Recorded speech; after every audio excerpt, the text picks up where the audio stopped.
Welcome back to the next second class of law revision, law answer writing practice. This is Babu Raipuri, Director Bricks Academy, Bangalore.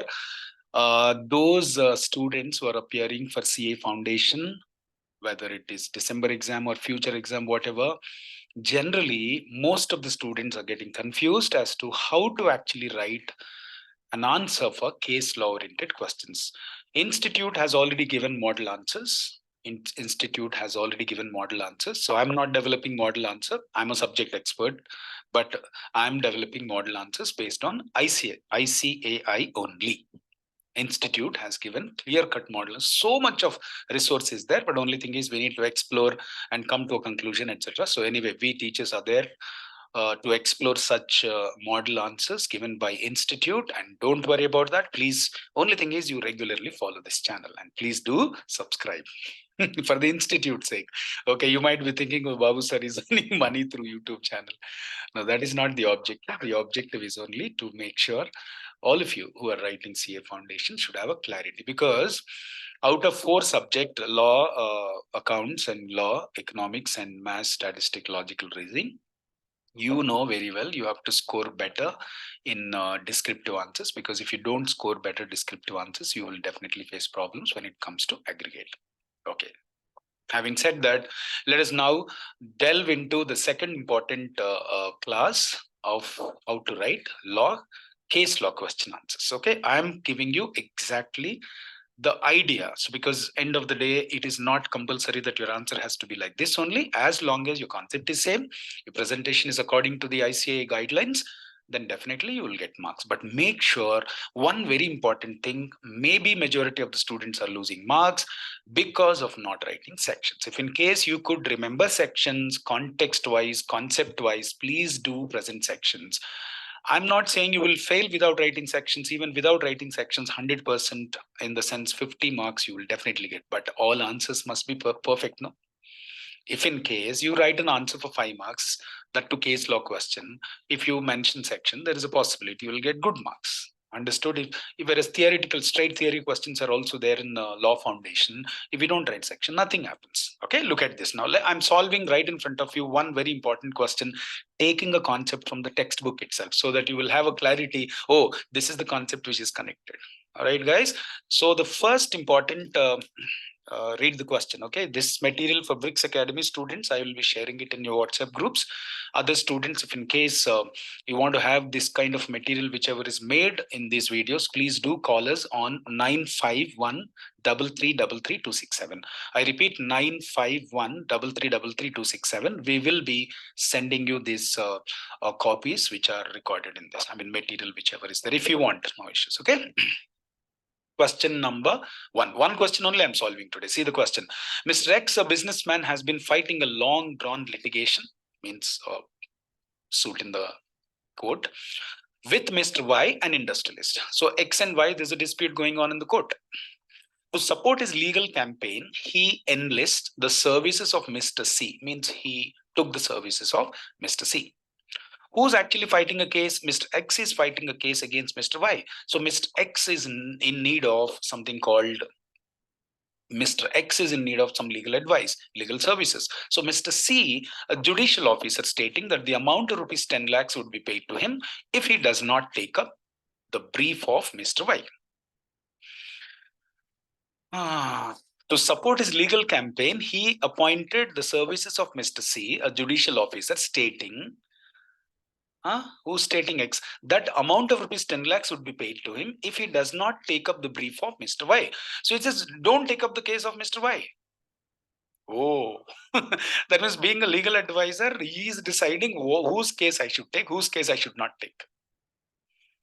I have every legal right to take up anybody's case. No, who are you to? Okay. So, but anyway, he's enlisting his services and said, don't take up the case. Okay. Let's see. Let's understand the case carefully. Mr. C agrees, but at the end of the litigation, Mr. X refuses to pay. Mr. C agreed, okay, sir, I will not take up the brief of so-and-so. Judicial officer, he's a government officer in the court. Judicial officer, he says, I will not take the brief of whom, Mr. Y. I will not take any information or argument or brief of whom, Mr. Y. That means indirectly, judicial officer has decided to do something against the other party. What happened, you see? Mr. C agrees, but at the end of the litigation, Mr. X refuses to pay. C agreed. Yes, I said I will not take the brief of Mr. Y. No issues. But he did that. Then X is supposed to pay money. X is not paying. X is reluctant to pay money. X is reluctant to pay money. Decide whether Mr. C can recover the amount promised by Mr. X under the provisions of so and so. This case is I took up this question because it's not very clear. The language is one difficulty. Second thing is it's not very clear which concept is. So generally we may think, sir, this could be like opposed to public policy. In opposed to public policy, which one? We have got maintenance in opposed to public policy. We have got stifling legal prosecution, and we have what you call influencing the justice, interference of justice we have. So in the concept of law, you have some concept called unlawful consideration. Under unlawful consideration, you have 6 concepts. If any of those things happen, consideration or object becomes unlawful. And you also have in your textbook types of void agreements. In the void agreements, one of the agreement is agreement in restraint of legal proceedings. Agreement in this legal proceeding right of somebody is affected, right? And this fellow C has agreed to support it, and this 100% is not valid, right? So first of all, when the question is given, as I told you earlier in my previous class 1, you must first understand what exactly is the concept given. You don't start writing generally, because most of the students, since they have had some knowledge in law, they start answering question generally. No, I said very clearly, your first important thing, please understand the concept involved. Okay, 100% I can say here somebody's legal right is restrained. Somebody's legal right is restrained. Somebody's legal right to enforce his right is restrained. So therefore, this kind of an agreement between X and C is basically agreement in restraint of legal proceedings. And C agreed that I will not take the brief of Mr. Y so that Mr. X will win the case. So you are letting Mr. Y not to enforce his legal rights. Mr. Y also has every right to enforce his legal right in the court. So Mr. C agreed that Mr. Y will not be allowed for the sake of X. Got my point? So when Mr. X told Mr. C, don't take the brief of Y, which means C agreed not to allow Y to enforce his legal rights in the court. Think from the examination point of view, more than thinking like an advocate or so and so, think like an examination point of view. What examiner is basically asking? What is the question actually? Question is, Mr. C agreed to do that. He did not take the brief of Mr. Y, means he did not allow Y to enforce his legal rights. Then C did it as said by X. C is asking money. Got my point? Under the provisions of this one means earlier also I said, well, under the provisions of so and so means okay, as per Indian Contract Act, this that as per Indian Contract Act, this that okay, everybody knows here. Everybody knows here. Be aggressive. You can't write answers like a normal MBA BCom, please. There also nowadays in some reputed colleges and universities, they're expecting answers quality very well. And you're doing professional course, so they definitely expect something beyond the regular answer writing skill. All right. So now my first, in this case, what you are supposed to understand first you need, so see how much of time we spent now, almost over 5 minutes, we spent time to understand what exactly is the case. So what finally we came to conclusion, this is the case of agreement and restraint of legal proceedings. Whose legal proceedings are not allowed? Y's legal proceedings. Who agreed to do that? C agreed to do that. So where was the agreement between X and C? And did C do that? Yes. Then who's supposed to pay money? Actually X. But can C recover money? No, because this is a case of agreement restraint of legal proceedings. Okay, now since I understand that this is the concept, now in your textbook, how it is there, you see. I'm going down. Textbook. Concept in textbook, page number 1.64 in your institute material, third point, first paragraph itself, you will find this. What it says, agreement in restraint of legal proceedings. Section 28 says, an agreement in restraint of legal proceedings is one by which any party is restricted absolutely from enforcing his right. That means I have a right to enforce my rights. I have a right to go to court and complain. And there is an agreement between anybody which is imposing restriction on me. Mr. Y has a right to go to court. And Mr. C is restricting because he agreed to take money from so and so. Or which abridges the usual period of limit. That means generally, whenever you are affected in law, there is a law of limitation act applies. What is this law of limitation act? Suppose normal contracts are within 1 year you have to file a suit, and in case of financial transactions, within 3 years you can file a suit. Nobody has any right to restrict the period of time within which I can file a suit. If law says I have the right to file a suit within 3 years, who are you to limit that period to 2 years, man? When law says if I'm affected, I can go to court and complain, who are you to limit that right, man? This section 28 of Contract Act clearly says any agreement which restrict a person from enforcing his legal right, or any agreement which restrict the time within which he can file a suit is not valid, it's void. However, exceptions are there. These exceptions, no simple logic, arbitration in the sense, however, if a parties have decided to settle the dispute outside the court, if both the parties have decided to settle the dispute outside the court through mediator, that mediation, we call it as arbitration, then that is allowed.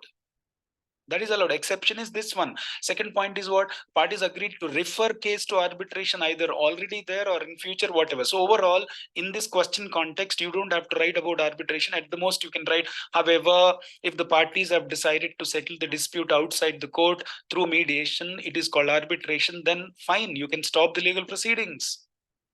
That means in this example, if judicial officer, Mr. X and Y has approached judicial officer saying that, sir, we have decided to settle the dispute outside the court, then you can impose a restriction if there was an agreement like that and both the parties give a consent. But case is not connected to this arbitration, so let us not write it. If you write one point, you have to write, however, if the parties agreed to settle the dispute outside the court through mediation such as arbitration, then restraint on legal proceedings is allowed. Restraint means what? Stop. Legal proceedings means you are stopping me from proceeding through legal, man. Now, in my first paragraph, as per section 10. So see now, one of the very essential element of the contracts are essential elements of the contracts are given in section 10. Section 10 provides you 10 essential elements. So I am explaining in general, all agreements are contract if they are made by competency, lawful consideration, not expressly declared as void. Okay, one point is there. Oh, sir, why not express? There are so many 10 essential elements are there. Why did you mention just few essential elements? Because this case law is connected to only agreements which are not expressly declared as void. So what is that agreement which is expressly declared as void? Agreement in restraint of legal proceedings. That is why I mentioned not expressly declared. As per section 23, every agreement which the object is unlawful is void. That means such agreement is objective is unlawful. Which agreement? That one, opposed to public policy kind of. Now you see, therefore, one of the essential element of the contract is that agreement entered should not be something which law declares as illegal or void. And any agreement which is prohibited by law is void. It does not have any legal effect. Okay, general meaning. So first two paragraphs, I clearly explained what is the essential element of a valid contract here. Because there is a contract between Mr. X and Mr. C. We want to judge whether that particular contract is valid or not. Next one is what? In the given situation, say, how am I writing? Paragraphs wise, 3-4 paragraphs, you write, no issues. I'm not saying in 3 paragraphs only you have to finish. If in case every paragraph has a different concept, you write. In the given situation, interference in the court of justice, etc., is opposed to public policy. Mr. X and C interfering in the court of justice. This is a case of agreement in restraint of legal proceedings, and it is restricting one person right not to enforce his right. Therefore, agreement is declared as void under. So indirectly, I'm saying agreement restraint of trade is given in section 28, and this is opposed to public policy, and agreement restraint of legal proceedings is related to that. Therefore, this agreement between X and C is not valid. Okay, finally, you have to declare. So what is the question is asking? Question is asking very clearly whether C can recover money. C cannot recover money because C and X came to an agreement which is stopping the legal proceedings of whom? Mr. Y. So this is against public policy and this is declared by law absolutely void. So therefore he can't recover the money. Simple. See there, last paragraph. Your last paragraph should be how question is given last in the question. Question is not asked in the beginning, right? In every question is asked, not asked in the beginning. Question is asked in the end of the question, right? So answer also you give at the end of the question, no man. You understood my point now? Okay, so that's all. Last point, 2 lines, 3 lines, you finish. It cannot be enforced by law. So since you revise like this, what happens? My mission is to make you remember at least some 50-60 sections, so that in that 50-60 sections, I mean another 50 videos if I give, you will be able to remember this quickly, and this will shoot you pakka in the exam very clearly. We have a lot of time. Be confident, stay confident, continue watching these videos, stay motivated, and be vigilant that yes, you're going to write something called most difficult course in the country, and this is going to make you a better one in the society in commerce field. So in that context, you stay motivated and continue reading, continue watching this. Don't forget to subscribe. Okay, chalo, good day, bye, take care.